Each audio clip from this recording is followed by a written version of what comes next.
Conversa de classe com Maíra Tangerino. Mentes únicas em conversas plurais.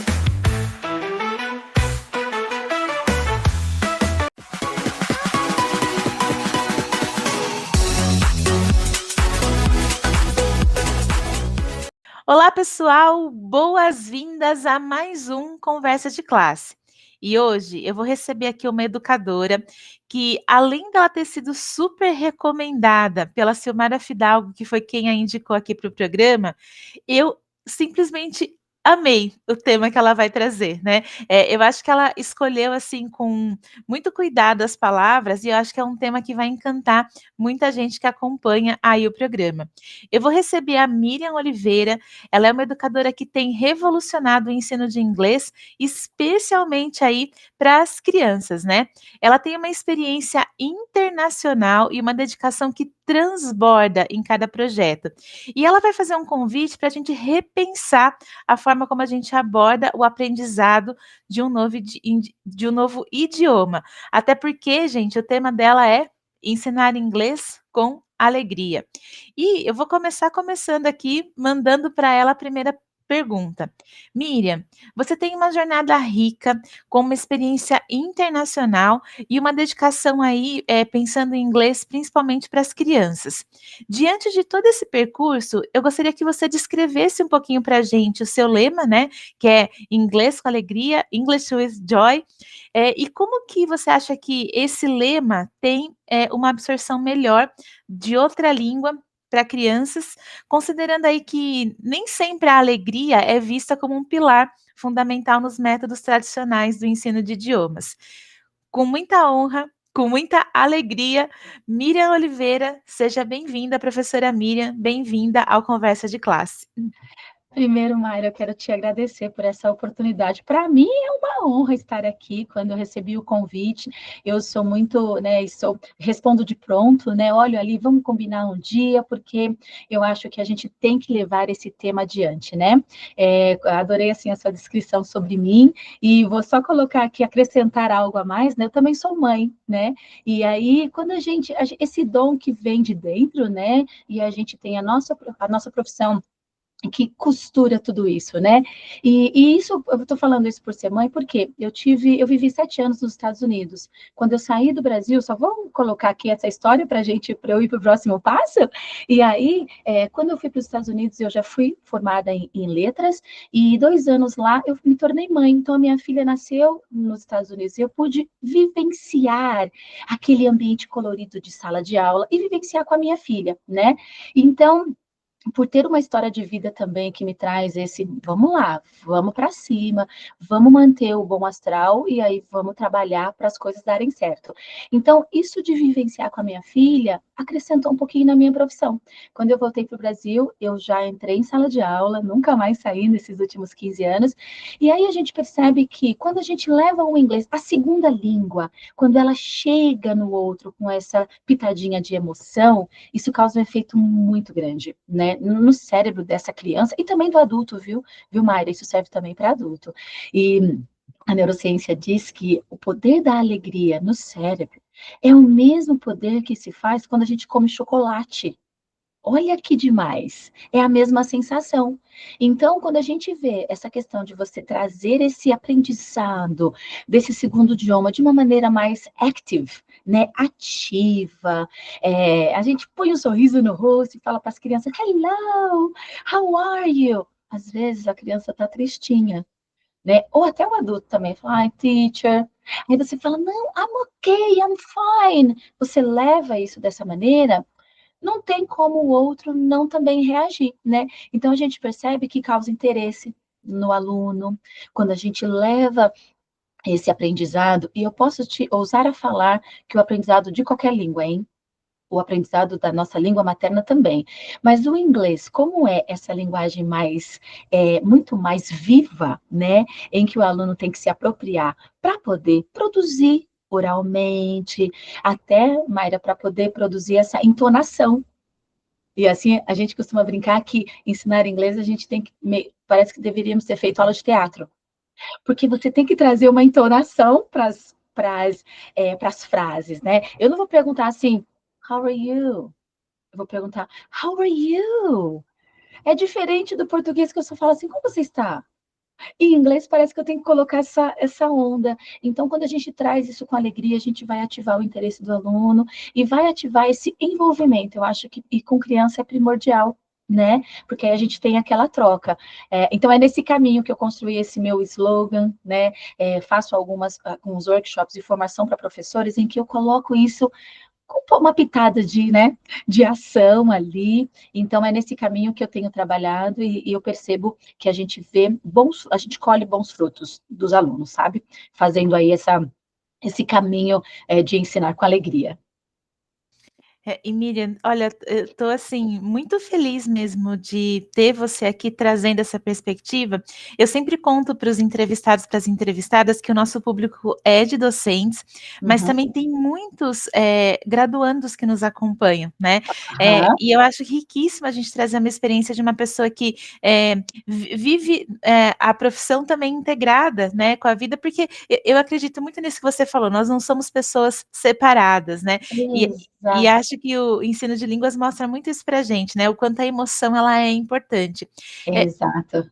você comentou que você faz trabalho de formação de professores e que você incentiva muito o uso das atividades que são mais divertidas, que são interativas.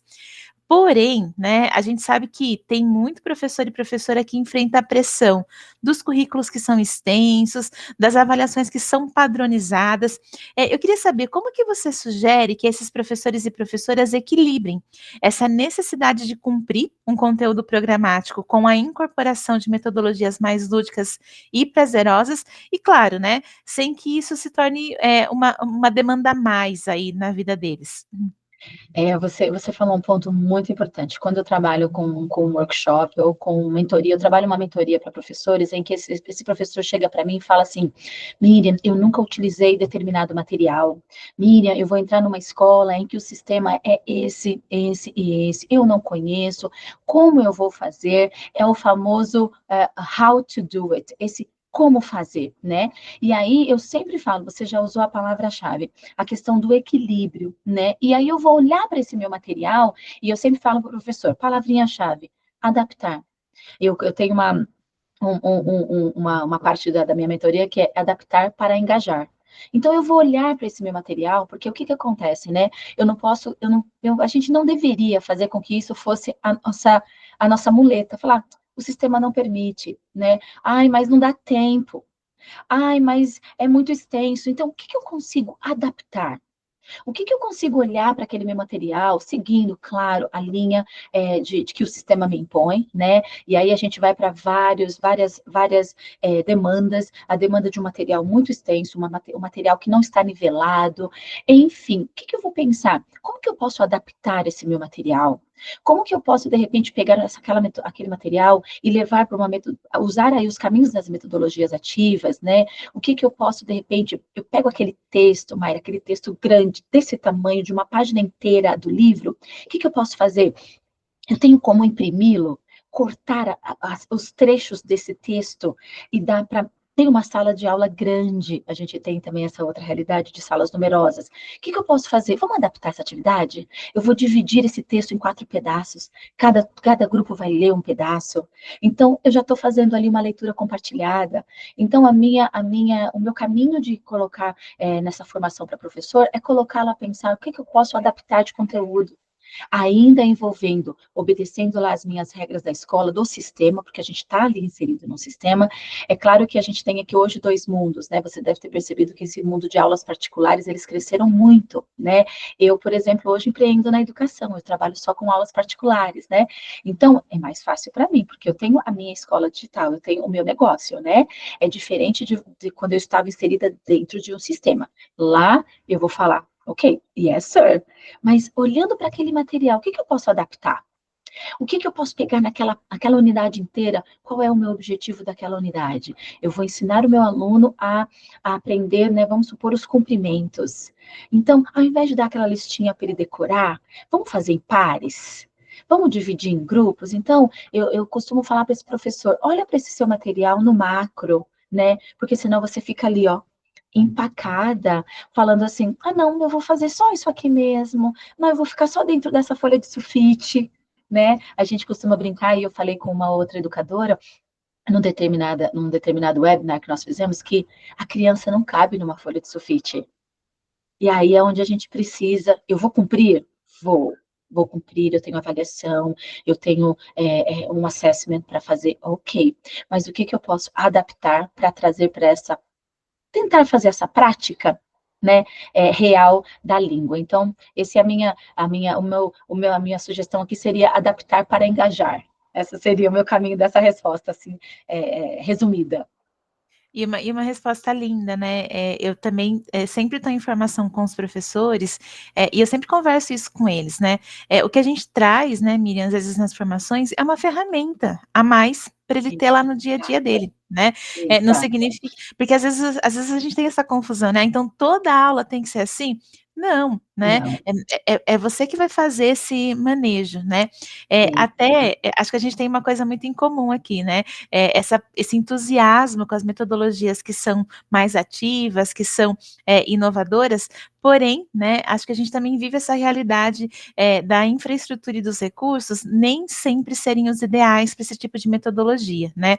Aí eu quero te perguntar, para esses professores que atuam, né, em contextos aí com limitações, tanto de material ou até mesmo de tecnologia, como que o conceito do English with Joy pode ser aplicado de forma eficaz e como que a gente pode usar mesmo a criatividade, o potencial humano como os principais recursos para a gente promover aí o ensino de inglês com alegria e com significado? Você tocou num ponto bem importante, né? Porque às vezes a gente que está no mundo online, a gente atende professores do país inteiro, né? Eu estou em São Paulo, então a realidade de São Paulo é uma realidade diferente, né? A gente talvez tenhamos alguns lugares que não, mas a infraestrutura de uma escola particular, de uma escola pública, nós temos mundos diferentes, né? A gente tem escola que se o professor não leva folha de sulfite, a escola não dá.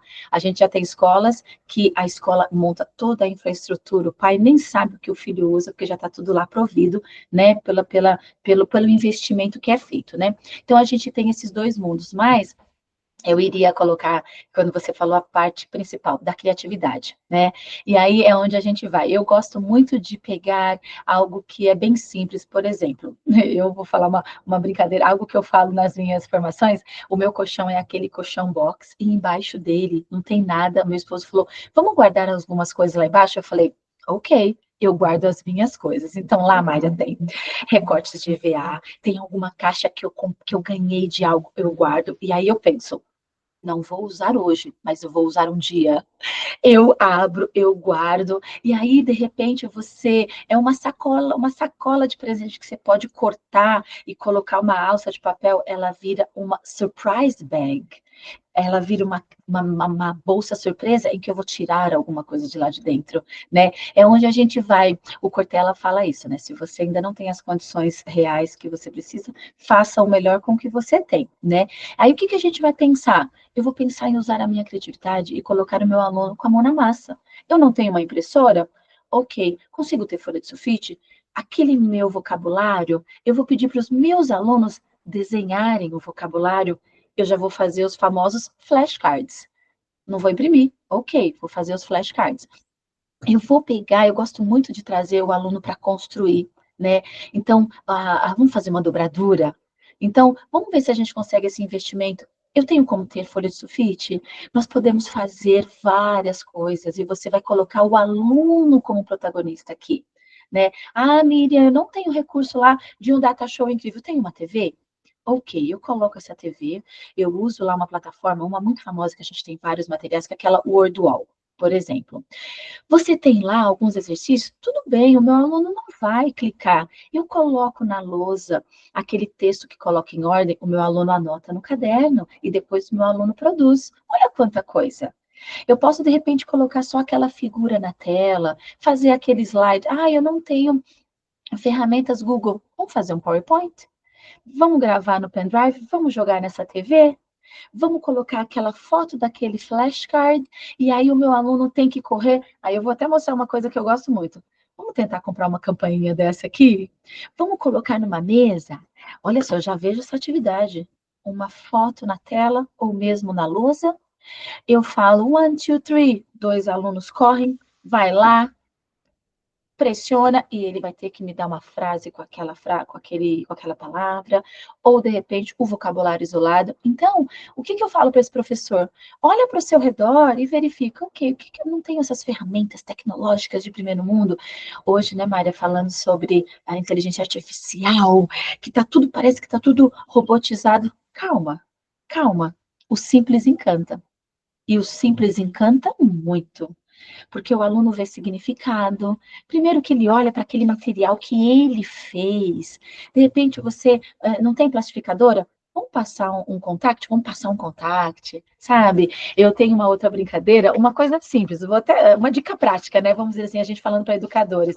Tem essas pastas que de repente eu posso pôr uma folha de sulfite dentro e o aluno escreve aqui, depois apaga. Eu posso usar com outras turmas.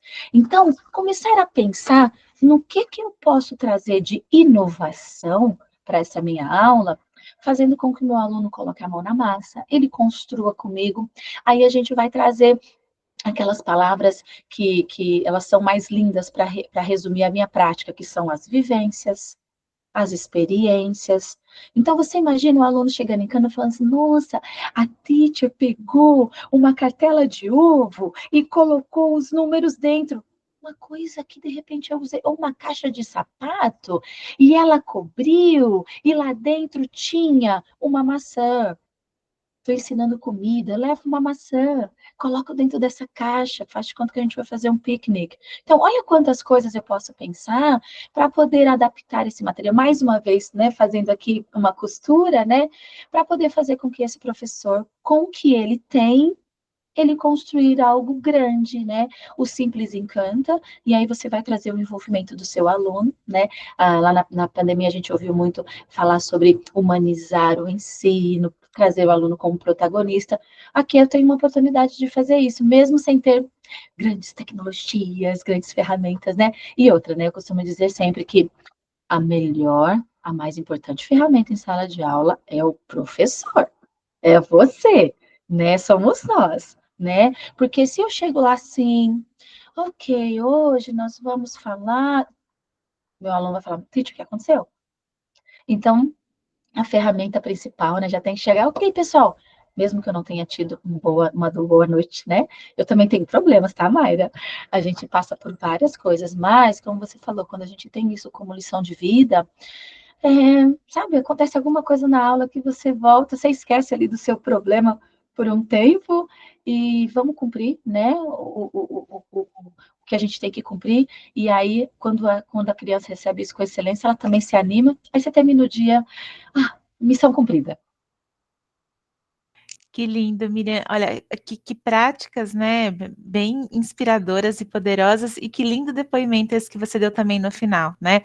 Porque a vida também é isso, né? E eu sempre fico pensando o quanto a gente também ensina para as pessoas, para os alunos, quando a gente está. A gente pode ter um problema, mas a gente está ali também tentando superar, como todo mundo, né? E Isso. óbvio, né? Se for um problema que te paralisa, você vai paralisar e também tá tudo certo, Tá né? tudo bem, é isso E mesmo, depois você continua, né? É, exato. a gente está caminhando aqui para o finalzinho, né?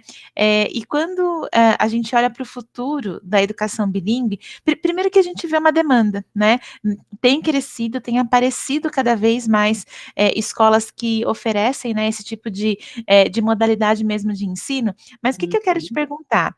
Qual seria o seu maior desejo, ou talvez aí a sua principal provocação para as instituições de ensino, para as políticas públicas, nesse sentido, né? Como que a gente garante, né, o aprendizado com afeto, pensando aí as crianças, né, no centro do processo, claro, em toda a aprendizagem, mas a gente está falando aqui de aprendizagem de inglês, e não apenas assim um momento mecânico de aquisição do idioma.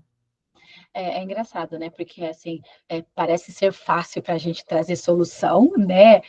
Talvez alguém vai nos ouvir e falar assim, mas é fácil fazer isso. Não é fácil. Não é fácil, exige mesmo o nosso esforço, né? Quando a gente fala, é claro que de medidas públicas, de outras atitudes que fogem do nosso controle, fica mais difícil mesmo. Mas o que que eu posso fazer ali no meu ambiente escolar? O que que eu posso conversar com a minha coordenação? Porque o que que acontece? Hoje, ao mesmo tempo, Mayra, que cresceu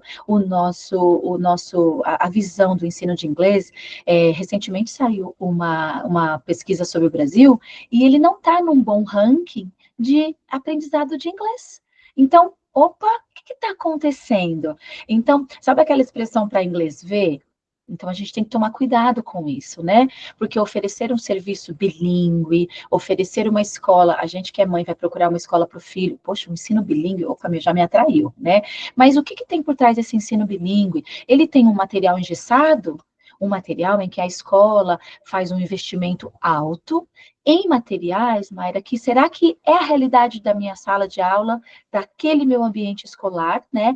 Às vezes o material que eu te ofereço, e aí é onde a gente tem que tentar fazer com que esse professor ele tenha uma boa comunicação com a coordenação, para poder falar que, olha, eu estou em sala de aula e eu percebo que esse tipo de material, esse livro, ele é um material um pouco mais denso. Para a nossa realidade, talvez ele não seja conveniente, talvez ele não seja tão bem preparado. Quais são as oportunidades que esse material vai trazer? Então, sabe aquela história de problematizar antes? Sabe? Porque o que acontece? Por exemplo, agora no segundo semestre, as escolas vão pensar, o que a gente pode renovar para o ano que vem? Vamos mudar de material? Calma, vamos verificar. O que desse material não foi bom? Quais pontos positivos, quais pontos negativos? E aí, problematizar, porque às vezes você tem uma proposta de inglês muito linda, mas a realidade do chão de sala de aula não dá tempo de trazer a vivência para o meu aluno. Quando a gente fala de crianças muito pequenas, tem a oportunidade do brincar, né? Que a própria BNCC já tenta nos garantir isso, né? Aí a gente fala, mas tem pessoas que, ao ensinar criança, falar do ensino de criança, fala assim, é só um videozinho. Não é só um videozinho. Né? Aquele vídeo tem toda uma intenção. Eu estou trabalhando pronúncia do vocabulário, da estrutura.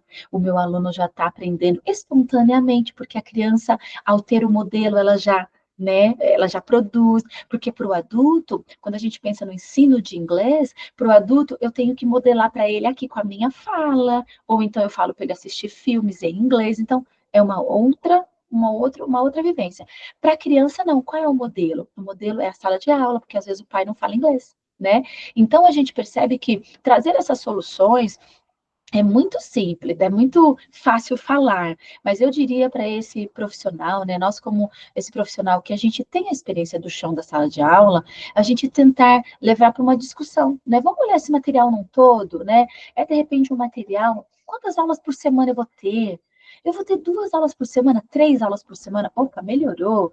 Então, esse material eu tenho como dividir, vou ter que adaptar muita coisa. Então, vale a pena ter esse investimento? Então, eu acho que problematizar antes de fazer a adaptação de um material didático, para a gente não ter esse inglês raso, sabe? Não dá, porque, Mayra, não dá tempo.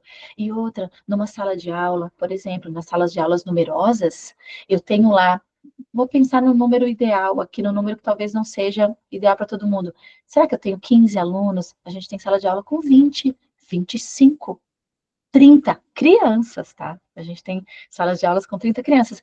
Se eu tenho um vocabulário, uma unidade de um livro, em que eu tenho lá, vou pensar, vai, em 10 palavras para poder trabalhar, eu não vou poder ensinar tudo hoje. Eu vou ter que ensinar 3 hoje, amanhã eu coloco 5, aí eu reviso as 3, coloco mais 2. Na outra aula eu coloco mais 3, aí depois eu completo. Aí na outra aula eu vou fazer uma revisão. Dessas 10, Mayra, a criança deve ter ficado internalizado 3. Então, você imagina se eu não tenho tempo hábil para rever e aprimorar. Então, eu acho que problematizar antes para a gente decidir num material, os educadores, aqueles que estão lá na ponta, voltar aqui e conversar com a gente que está em sala de aula, sabe? O que você acha? Você acha que é viável, não é? E aí a gente vai tentar fechar isso, amarrar esse conteúdo de uma maneira em que esse meu aluno pequeno, vamos dizer assim, essa criança, né, esse inglês na infância, vai ser levado com essa coisa mais gostosa do aluno. E assim, eu tive uma coordenadora que falou assim, às vezes o aluno vai no mercado e te cumprimenta em inglês, mesmo que ele só fale assim para você, Hello, teacher, how are you? A mãe já vai falar assim, meu filho fala inglês. Não é engraçado? Porque são essas coisas pequenas que ele já gravou. Ele sabe reconhecer a cor do semáforo, por exemplo. Ele fala lá, oh, red, yellow, green. A mãe vai falar, meu filho fala inglês, porque ele aprendeu as cores. E ele aprendeu lá na escola, no semáforo. Então, a gente vê que esse caminho da gente pensar no que vai ser mais significativo para essa criança, eu acho que é um caminho de se pensar, opa, vamos adaptar esse material e vamos colocar em prática para ver se o inglês, nessa base, ele vai crescendo, crescendo, e a gente vai ter o Brasil num ranking mais alto daqui para frente. Né? Essa é a minha visão. Ai, que linda visão, né? Acho que é um desejo mesmo, né? Até porque É, a gente sabe que é uma língua de acesso, né? É, não significa deixar de lado o português absolutamente, mas é você criar oportunidades, porque é uma língua que você vai acessar muita coisa. Se você tiver um pouco de proficiência que você tem, imagina então ter uma proficiência maior, né? é o diferencial, né? Sim. E assim, a gente vai perceber que daqui para frente vão te perguntar assim: você fala português, inglês, qual outro idioma? Né? Eu vejo pela minha filha que fala português e inglês, eu consegui manter, minha filha hoje está com 20 anos, e eu consegui manter o inglês. É um diferencial no currículo dela colocar lá inglês fluente com essa proficiência. Isso é uma bênção, né? Para privilégio de poucos, talvez por enquanto, né?